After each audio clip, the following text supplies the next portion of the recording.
Nini? Remote. Na hiyo kwa hapa ni. Mlete. Oh, nadanganya. So the total score for Del Taco is 6.5, so it's at the top of the leaderboard right now. Unfortunately, it's a lot colder tonight. Well, we're at McDonald's. McDonald's does a lot. TV naangaliaje Timo gezo? Timo geuza. Geuza basi angalia. Sawa.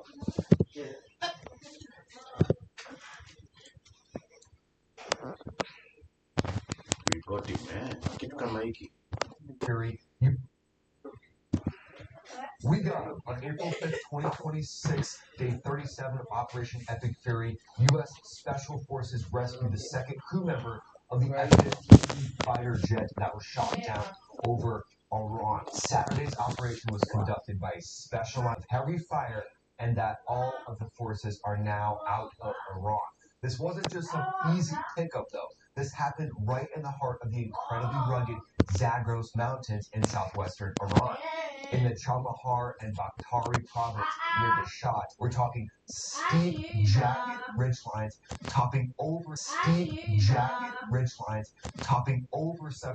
feet, deep, rocky valleys, loose shale slopes, and unpredictable high-altitude terrain. That's perfect for hiding, but absolutely hell for moving fast, especially when you're injured and being hunted by the IRGC. This video will recount the actual rescue operation of the F-15E shot. We're talking steep, jagged ridgelines topping over several hours. The United States military pulled off one of the most daring search and rescue operations in U.S. history for one of our incredible crew members, especially when you're injured and being hunted by the IRGC. This video will recount the actual rescue operation of this brave warrior with high enemy lines in Treasurer-in-Chief, Secretary of War, Chairman of the Joint planning for his rescue. But the IRGC wanted to get in first. The Islamic Revolutionary Guard Corps was searching the entire area, including using their elite units and local militias. They swarmed the Black Mountain area.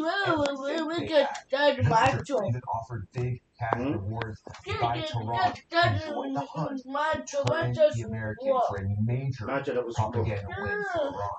But America answered the call with overwhelming force. Elite special operations, including Air Force Special Warfare.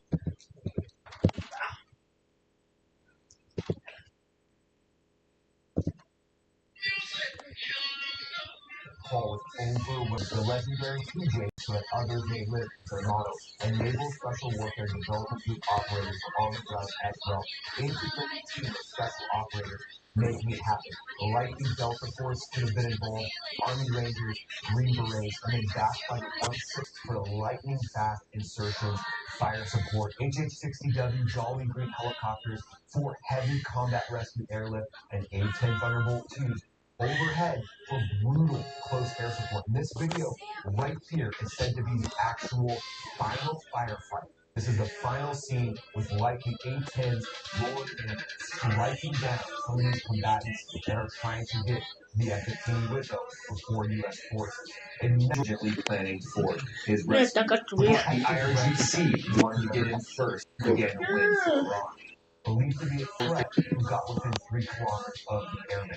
A person familiar over Iran. Saturday's operation was conducted by a specialized heavy fire, and that all of the forces are now out, going out to protect their member of their squadron, plus A-10s, F-35s, other birds up ahead providing air cover and jamming Iranian systems and signals and communications from Tehran to the IRGC. And President Trump also said this. He said, "We have rescued the seriously wounded and really brave F-15 crew member officer. inside the mountains of Iran. The Iranian military was overpowered with big numbers, including close. He was a highly respected colonel. This type of race is seldom attempted because of the danger to man and equipment. It just doesn't happen. The second raid came after the first one, where we rescued the pilot in broad daylight, also illegal, spending several hours over Iran in a major show of bravery and talent by all. This was one of the most daring search and rescue operations in U.S. history, and it reminds the world the U.S. will never leave an American warfighter behind. No Americans were killed in the operation. The wisdom, injured but safe, and U.S. forces proved total dominance. Today we're walking through every fact that we know and the full story of how this daring rescue operation culminated in U.S. history. And this going down is going to change everything that we've heard about U.S. special operations versus the Islamic Revolutionary Guard Corps. So you're just shot. Wreckage photos surfaced fast as Iranian forces claimed the kill of the shoot-down.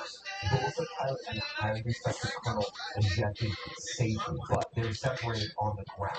They ejected at altitude, so the winds can change the trajectory of the parachute. They could land a mile or two away. The pilot was rescued the next day in an initial CSAR push, but the HH-60W Jolly Green helicopters that got the pilot took incoming fire and were damaged severely.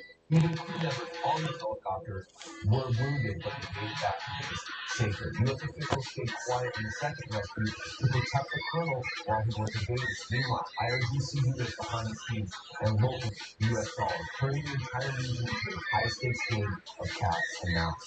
U.S. intelligence, including CIA assets, kept constant eyes on the colonel weapon system officer the whole time.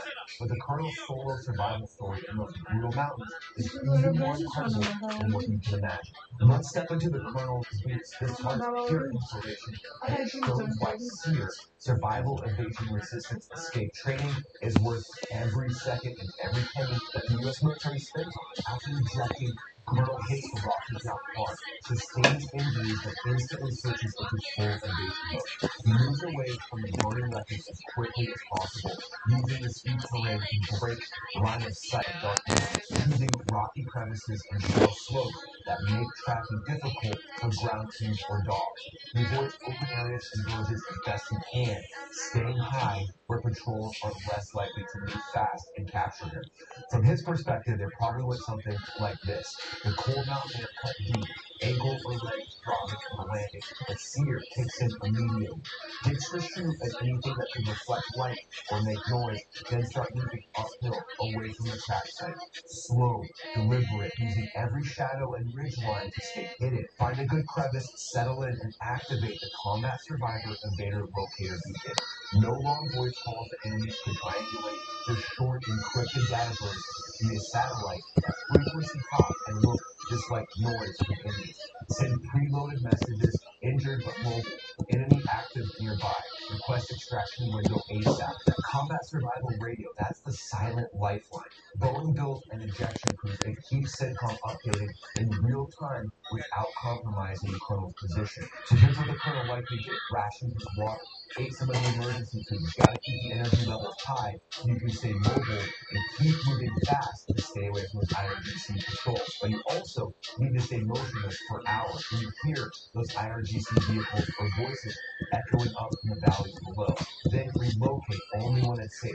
Climb higher or shift to new cover to throw off the search.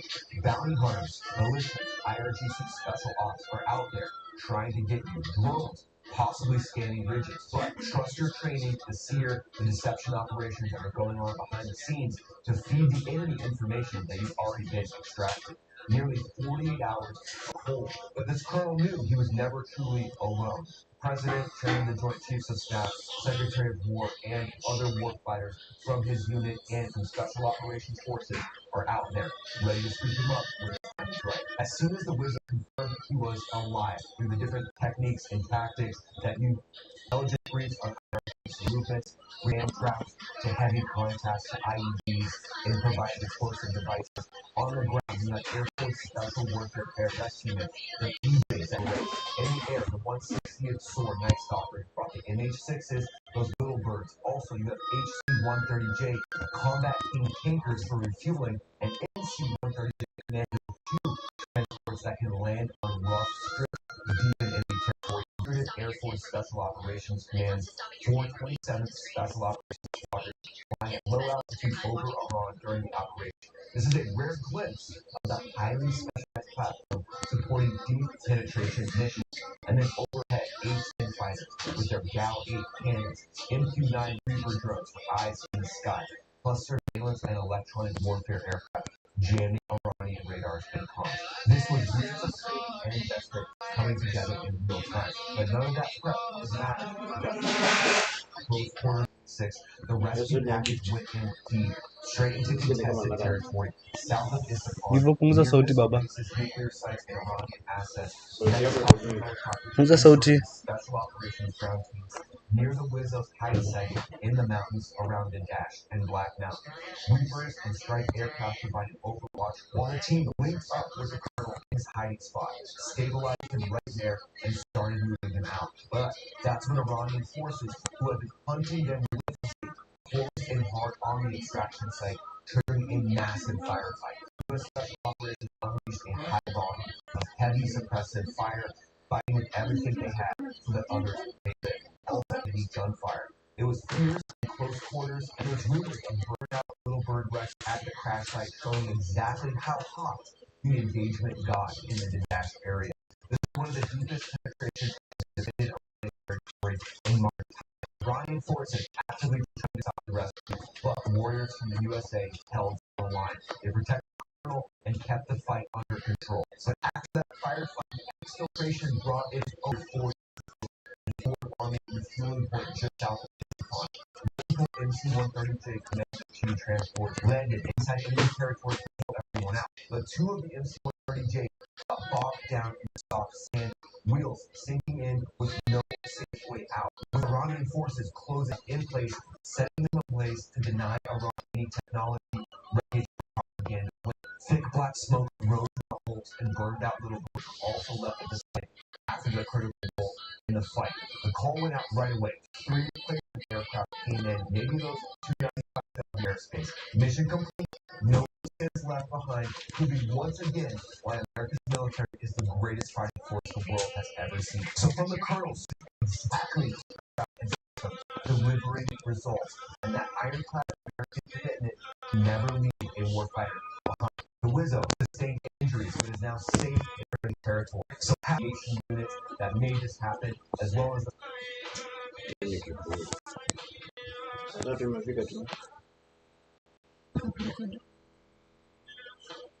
Saa mbili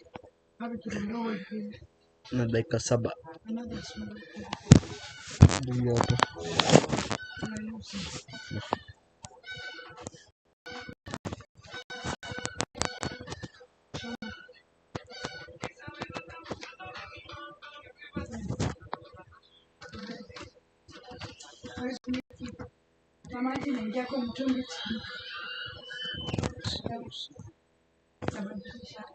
Sawa.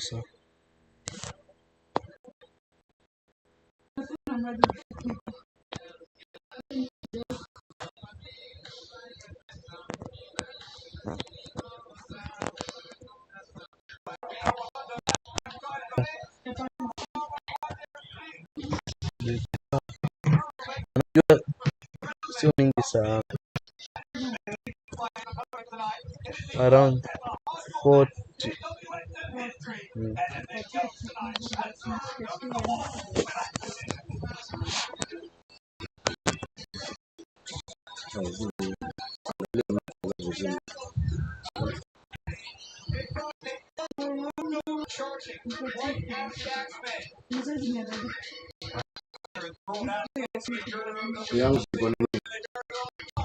Yangu ina ngazi. Batia yake.